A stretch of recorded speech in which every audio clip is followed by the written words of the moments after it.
views and opinions expressed do not necessarily reflect those of Access Fort Wayne, the Allen County Public Library, or any other supporting groups. If you'd like to produce a show, call us at 260-421-1250.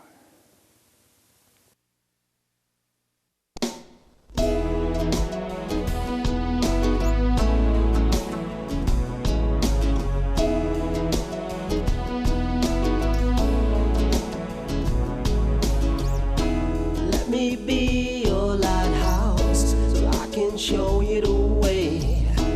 Let me be your shining light, I'll keep you from drifting away. I'm the one that makes you try when...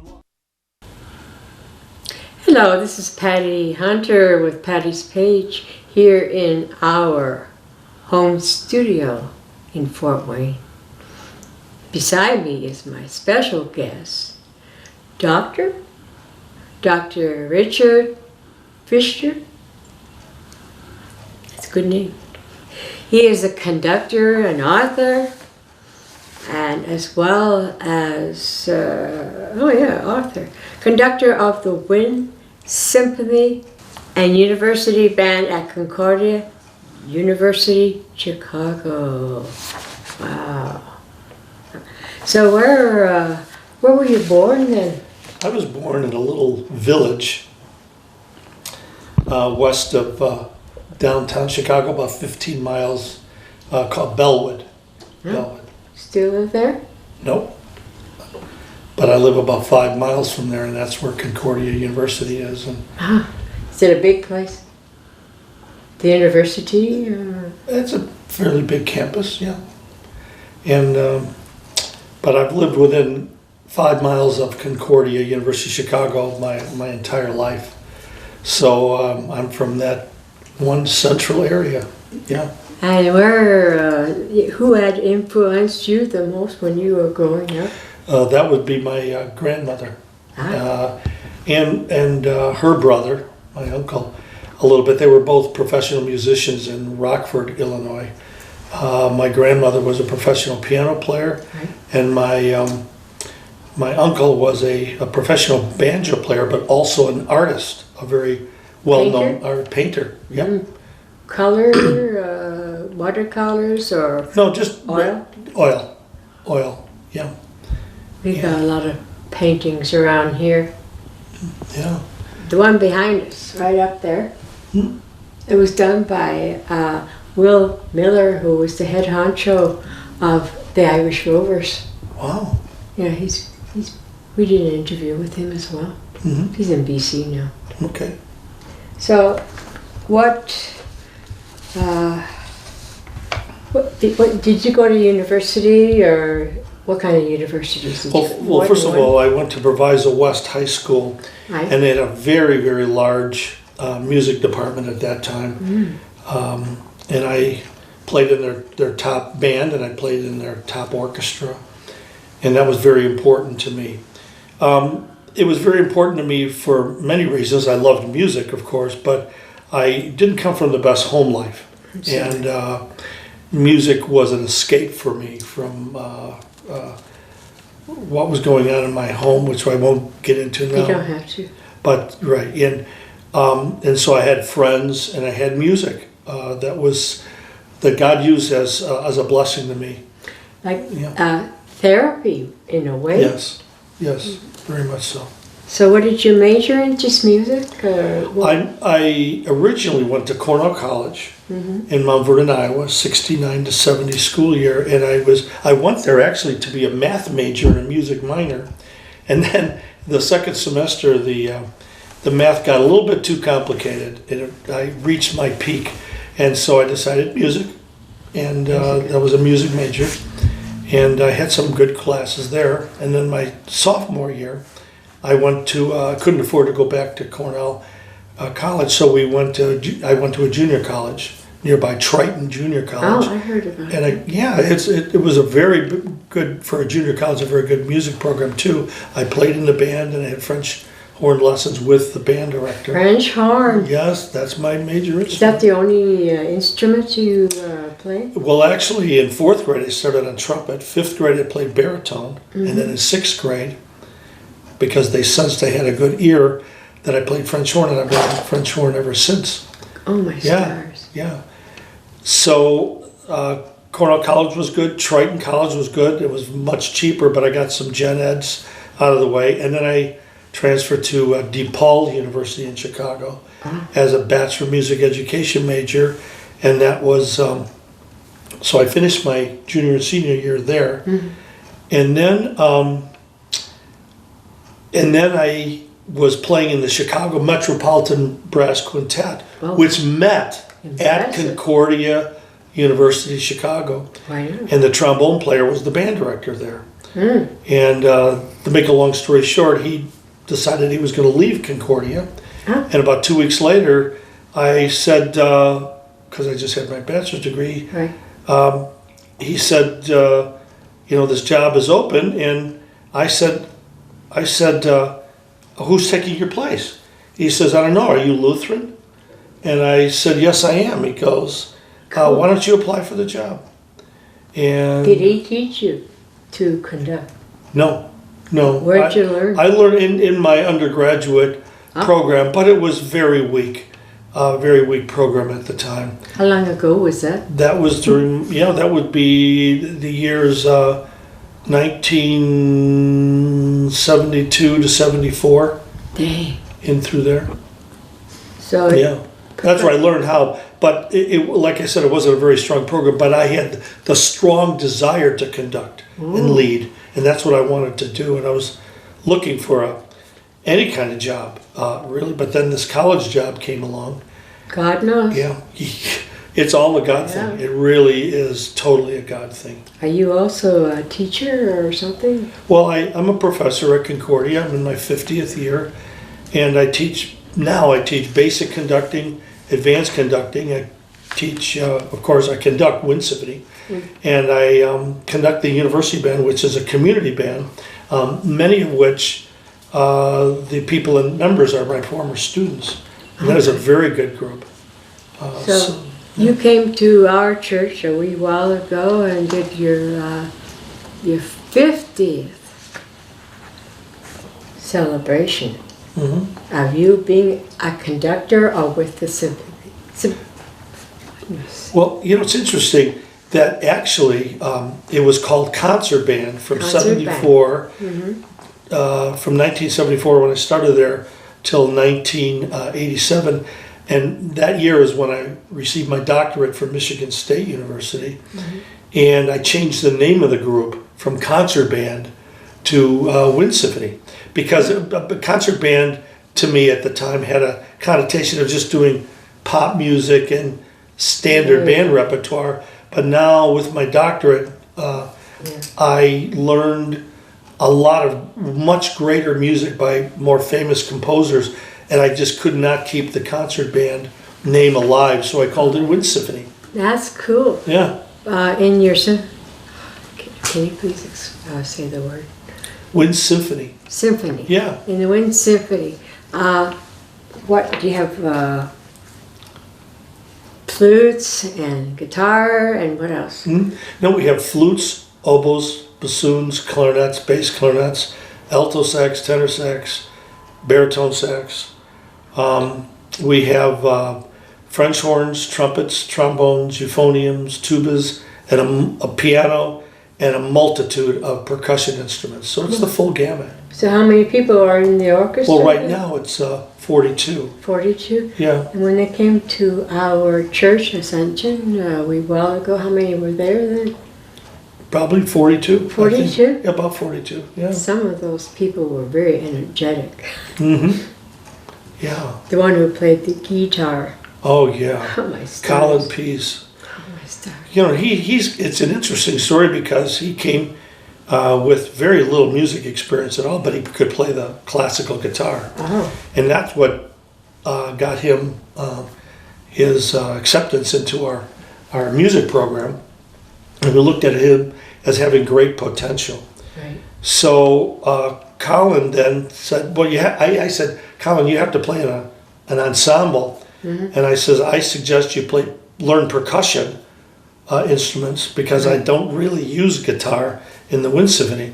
So he learned percussion and became a very fine percussionist.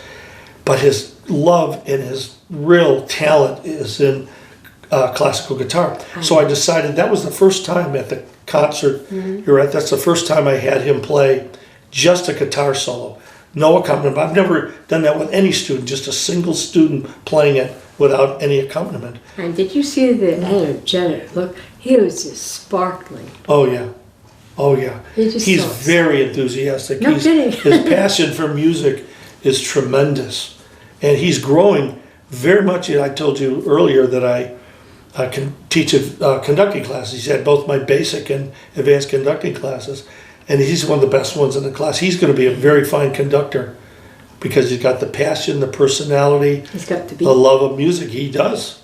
And you watch him play percussion. Right.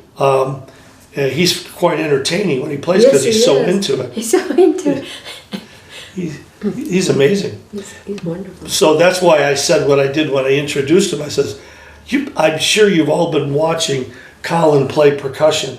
Yes. And he's quite, he's tall and he's really into it. He smiles, he's really into it. And I know now, but that's not his major instrument. I said that his major instrument is classical guitar. And now you're going to hear him play by himself, classical guitar for 5 minutes. Well And it done. was. He plays very well. He sits in the hallways at Concordia and just plays his guitar and as people walk by and... Does he get shy? Is he what? Is he shy sometimes?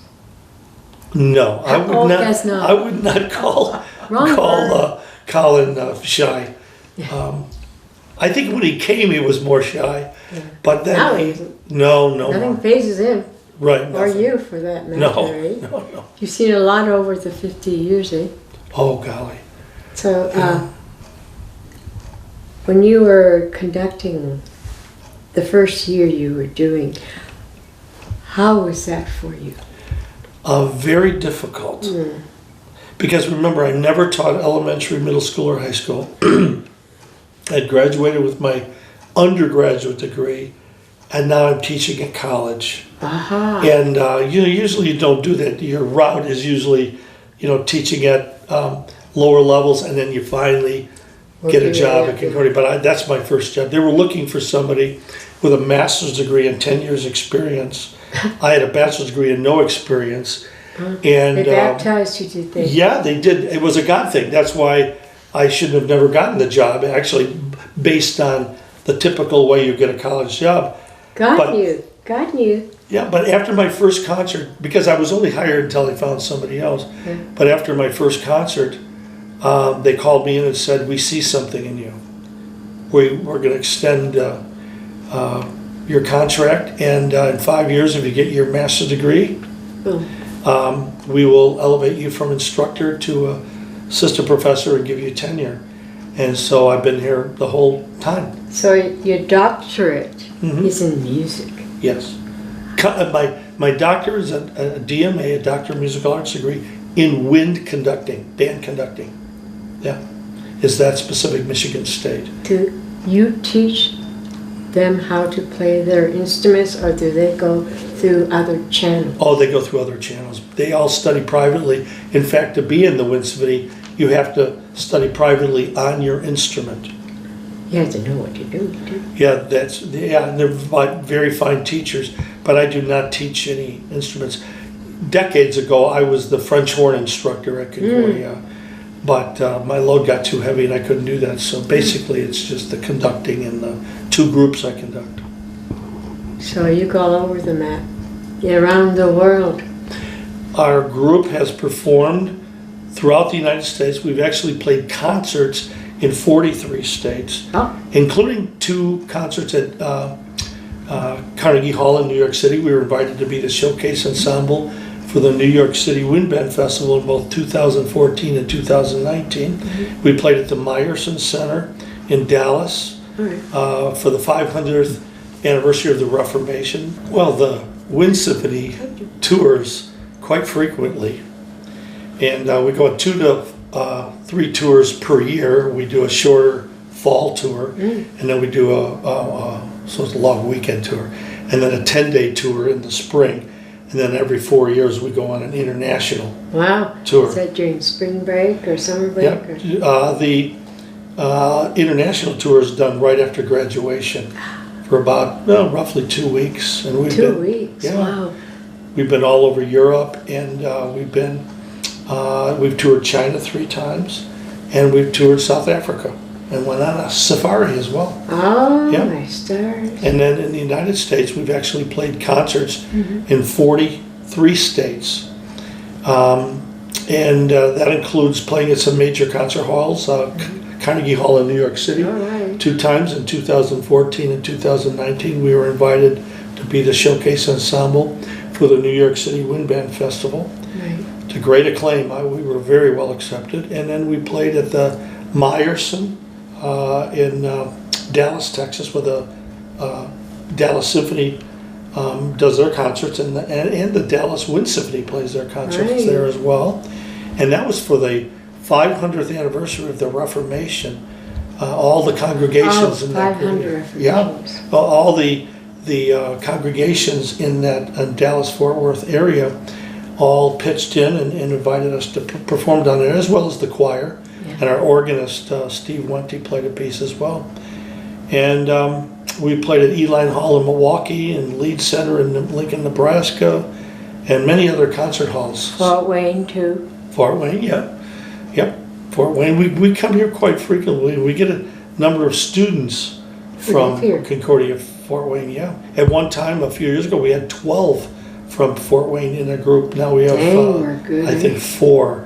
So we tour a lot, and we like to share our music with people. I mean,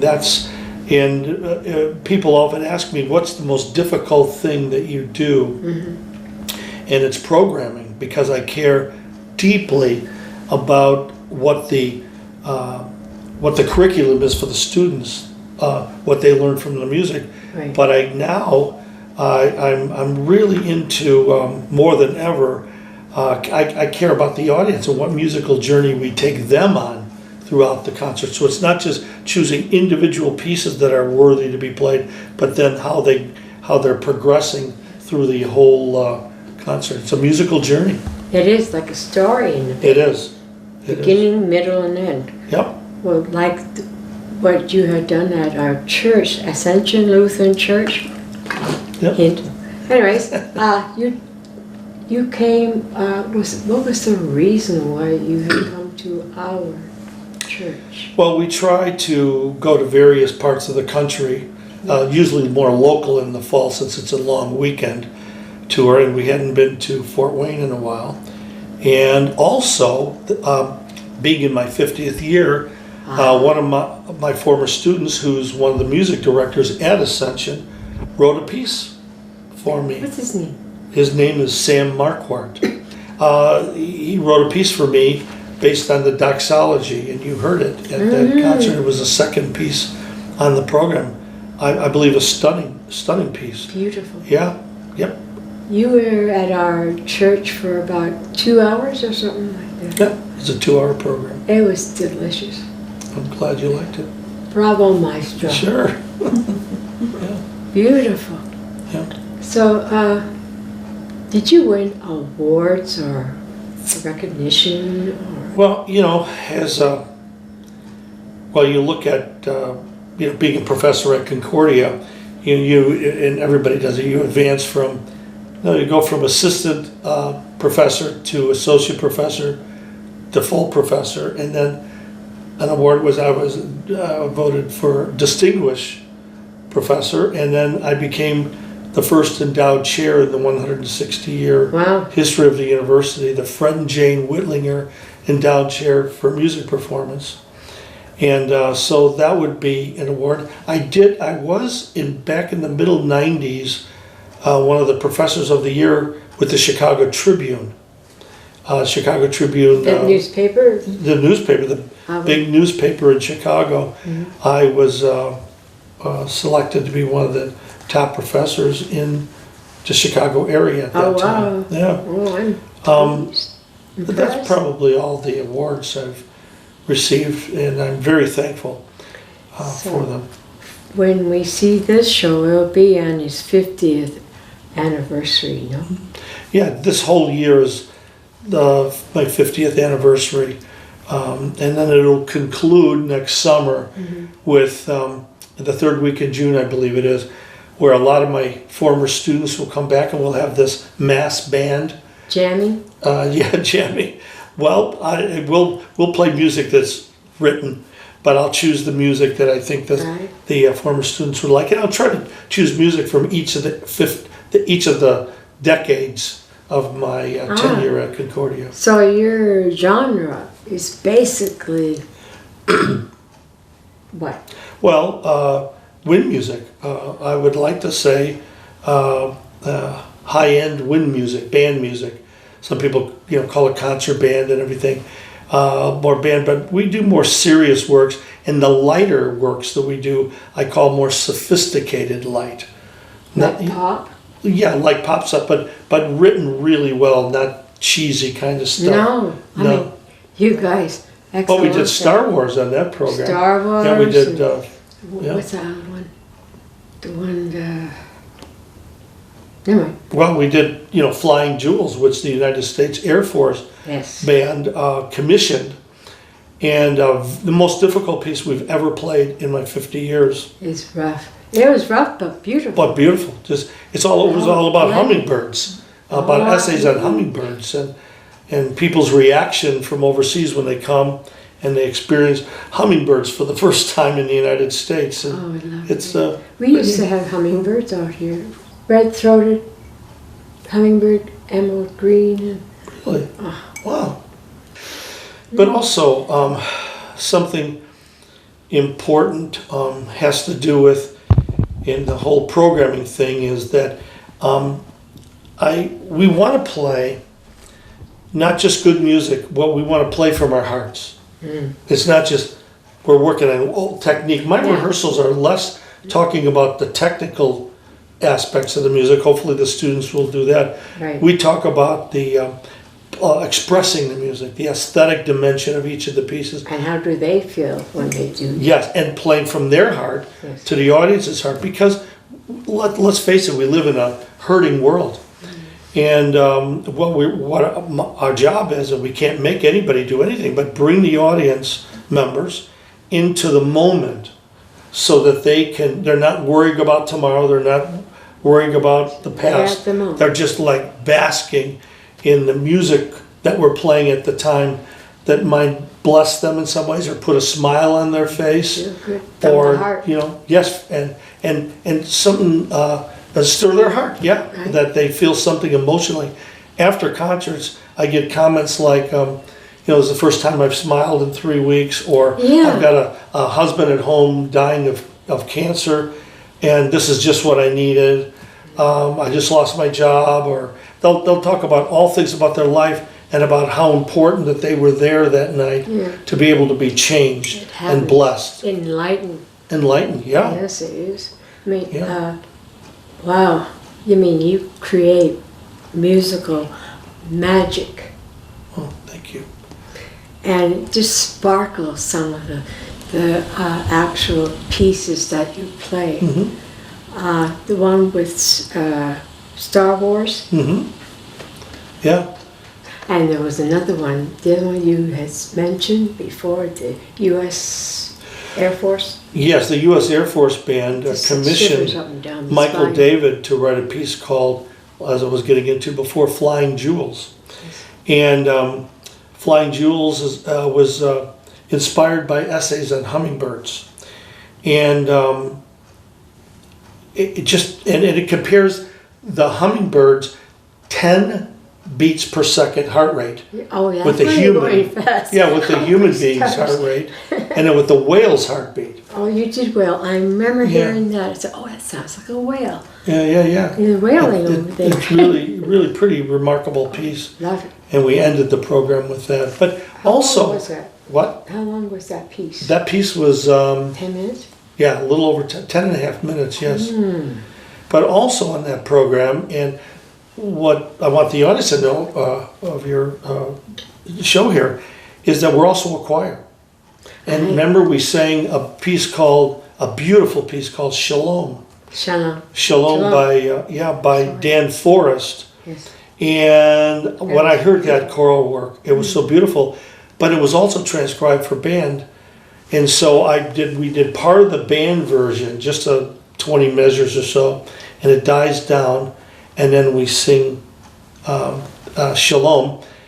And Shalom, the SATB version of that, soprano, alto, tenor, bass, was it also involved piano and violin. Did you mix that in? Who put the music together? Well, we did the original SATB version of that just exactly as it was.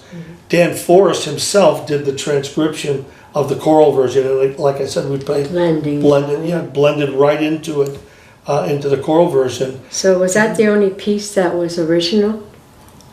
Well, Star Wars was not. I know. Because but that was done by it was a transcribed 5-movement work. We did movements 1, 2, 5 by the Eastman School of Music conductor. Donald Hunsberger, who just recently passed away. No, I'm sorry. But anyway, he did a marvelous arrangement of that. So we also sang as an encore number, and we did this at Carnegie Hall as well. Who puts his trust in God most just in a public setting? I loved it. We do, but at Carnegie Hall we were not allowed to use it as an encore. Because of God. Yeah, you can't. Yeah, you can't do encores. But we sang it right in the middle of our program, and I'll never forget the first time we were at Carnegie Hall, 2014. All 2,000 people instantly stood up, standing ovation. We still don't know they're this. going to walk out. Oh my star! No, they stood up because you had the guts to do it. Yeah, well, we did, and it has to do with what a beautiful piece that it is, the message of the piece, and the third thing is just that a band can sing. Wow, and we sing very well.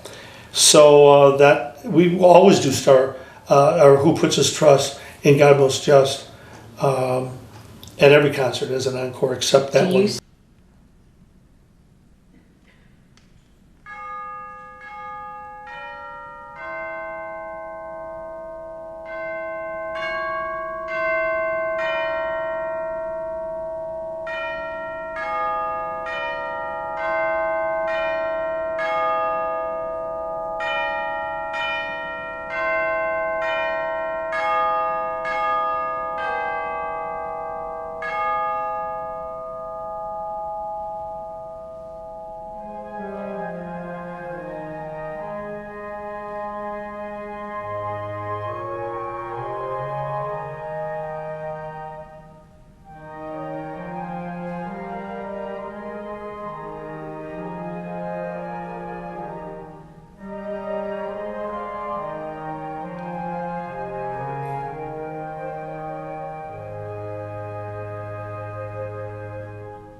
of the one. Mhm. What does that mean? Well, there's patterns, you know, if it's in 4/4/4. Yeah. But what ultimately leads what pattern you use or don't use has to do with the flow of the music. And when we're trying to mirror the music, so when the students look up at the conductor, me, they see the music on my face, they see the music with my hands, and so I become a somewhat technician to keep the tempo. But once I trust them, then it's all They about the know. expression Right. of the music, and that's what we Right. work on the most. How do you, what's the word? When they see the music in you, Well, there's facial expression, Facial there's ex- bodily yes. movements They of know all if you're kinds. slow or fast, Yes. then they go slow or fast. Yeah, Ah. and the audience doesn't see my face. Only the I thought they had ESP or something. they watch me up there, and hopefully I look at them, they look at me, and we connect heart to heart, imagination to imagination, and they will be able to play the music differently because of what they see in me. Okay, do they go their own path or do they just follow everything that you? Well, when they have solos and stuff, they express the solos the way they pretty much want to express it. Oh, yeah. When they're But together. well, but the conductor is more of a unifying factor, and you can't have some people crescendoing when they crescendo. Structure. Structure. There's got to be some shape to the music, and feeling in the music, and hopefully through our rehearsals. Remember, we've rehearsed many times before that. We come to an agreement as to how the music sounds and feels, but that changes every night at the various performances, depending upon the acoustic of the building, of the church or so concert you have hall. to adapt. Yeah, and well, it depends on the acoustics certainly, but how the audiences, how I sense the audiences and how we're feeling that day. So that sometimes the tempos change, the shaping changes, the feeling changes, and that should be. So if Should you're be. grumpy yourself, eh? What? If you're grumpy. Well, hopefully I'm not grumpy. I'm never grumpy when I When you conduct. I do let not go of bring all your that. emotions really into the conduct, your own personal ego is left outside. That's exactly right. Exactly You right. got pictures in there. Yep. Just look at some. Oh, Yeah.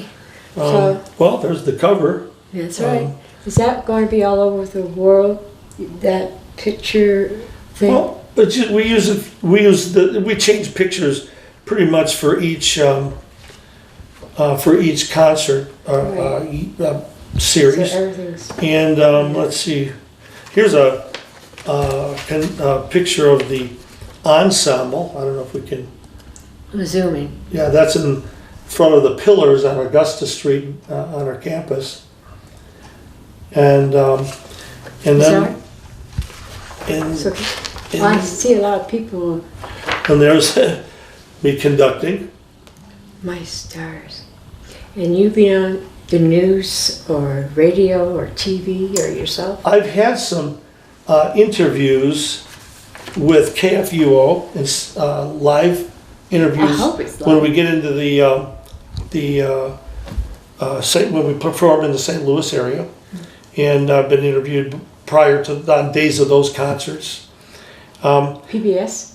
KFUO is the Lutheran station down there, but it's a pretty big station, from what I hear.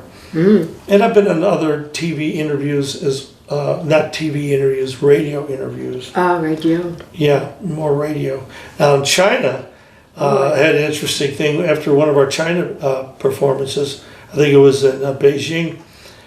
They as soon as I walked off the stage, they had the cameras right in my face, were interviewing me in my response to the concert. It was a very, very wonderful audience. When we go to China, we How do they show their appreciation?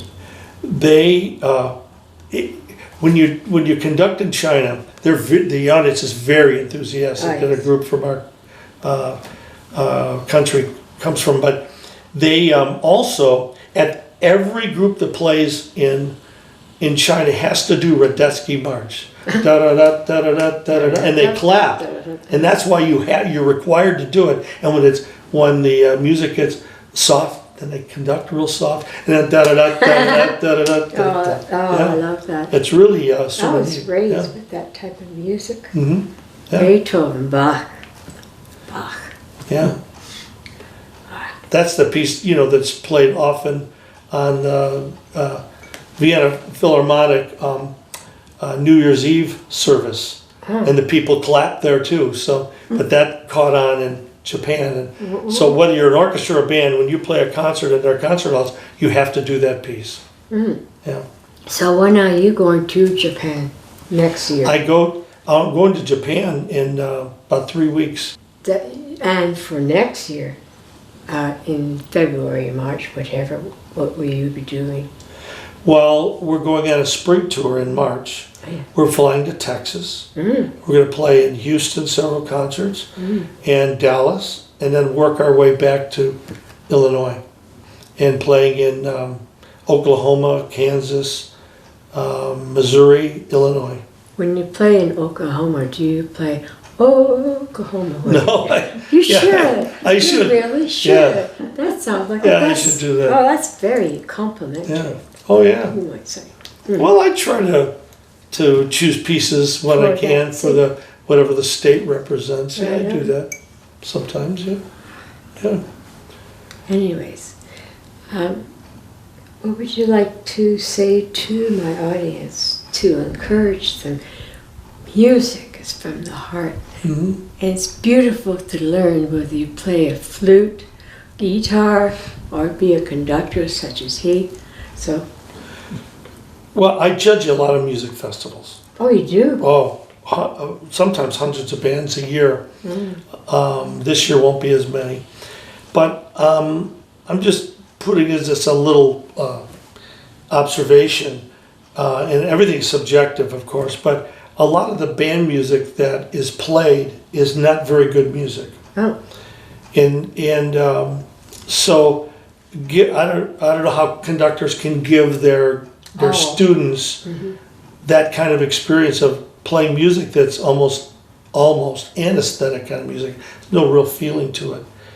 And I think the biggest problem that we have in our profession in general, there's certainly many exceptions, but they teach all the notes, they teach the technical demands, but really don't talk the mood, character, and drama of the music is often lacking, and that's what it's all about to me. If you're going to move your audience, you want to play from the heart, and that means encouraging your students, your members of your ensemble, to be vulnerable, allowing themselves to feel this music, because it's the feeling of the music. Yeah, that's communicated, and that's what it's all about. It really is. So to say to me, audience, if they want to learn music, where would they start? Where should they start when they're? Well, I just realized this recently I read a book by Feyerabend. A book. Yeah, I'll talk about that too. But Feyerabend, and he talks about, and boy, I wish I would have known this early on. But before you ever pick up a band instrument in 4th, 5th, or 6th grade, you should be musical first. In other words, the general music, learning to be musical first. Then when you start on flute or trumpet or French horn or whatever, you're already musical, and it's so much. You have to learn the fingerings and stuff like that, and how to use your air and your embouchure. So you learn the basics. Yeah, you learn the basics, but you're already so musical that you begin instinctively playing musically. Even when you play "Mary Had a Little Lamb," you play it expressively because you're already. You know how to do it. You know how to feel music. Yes. And so then, and I think that's where it starts. It starts in the home. It starts in general music, if the schools have general music, and teach them to be musical, listening to music and singing. Pre-K? Even pre-K. Yep. Drums? Anything. Anything to where you can be creative, but not, you as creative as possible, to create mood, character, drama, in even the smallest ways. and then that progresses and they're singing and they're dancing and they're Wow. moving to music. Now when you start a band instrument or a violin, you're already musical, and now you're just Yes. learning how to play piece. from the heart early on. Yeah. So you have a book. I'm writing a book right now. You're writing. Oh, I'm writing a book. It's not- one already. Yeah, but it's called Connecting the. Right now, I may change the title a little bit, but it's called Connecting the Head and the Heart. Right. The things that really matter to me, making a music. Things that really matter. It comes Not just playing the notes and everything, but going beyond, much beyond that. spiritually. Yeah, yes, and spiritually fits into it, and recognizing that the God music is gave a you God-given the gift. Express yourself. Yes. So that, one of the premises of my book is that as music educators, conductors, we need to teach, motivate, and inspire young people to have a lifelong connection with music. Well, that sounds good, but how does that happen? I believe it only happens when the heart is touched. And how does the heart get touched? By doing good music, aesthetic music, technically well, it's never perfect, but expressively well. Yes. And once their heart is touched, that's what keeps them involved for music for life. That doesn't mean they're going to be a music major or No. be a music conductor.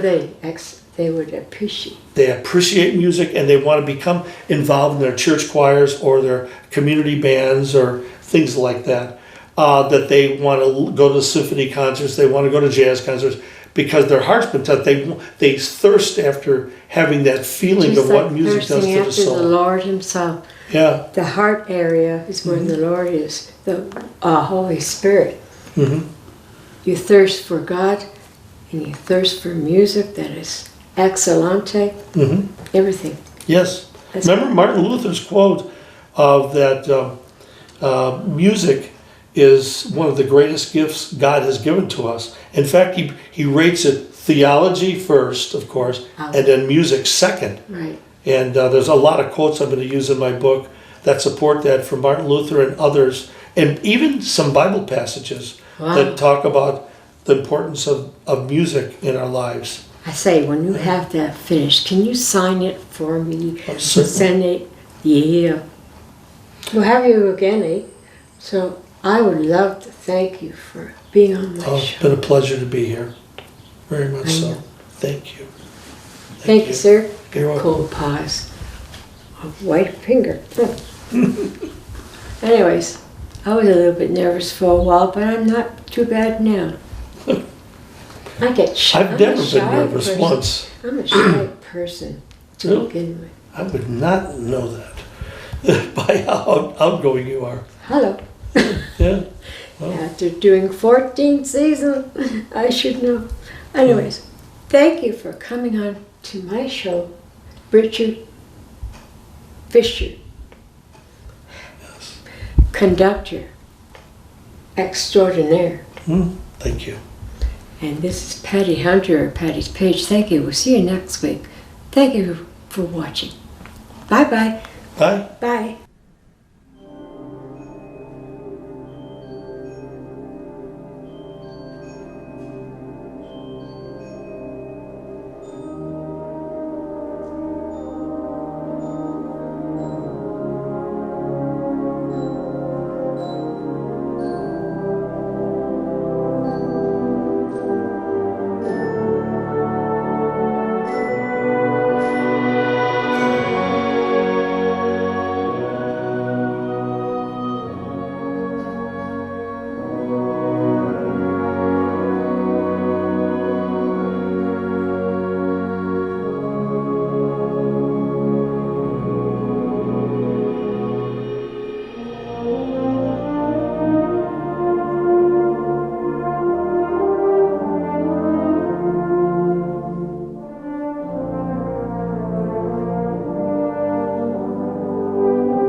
Thank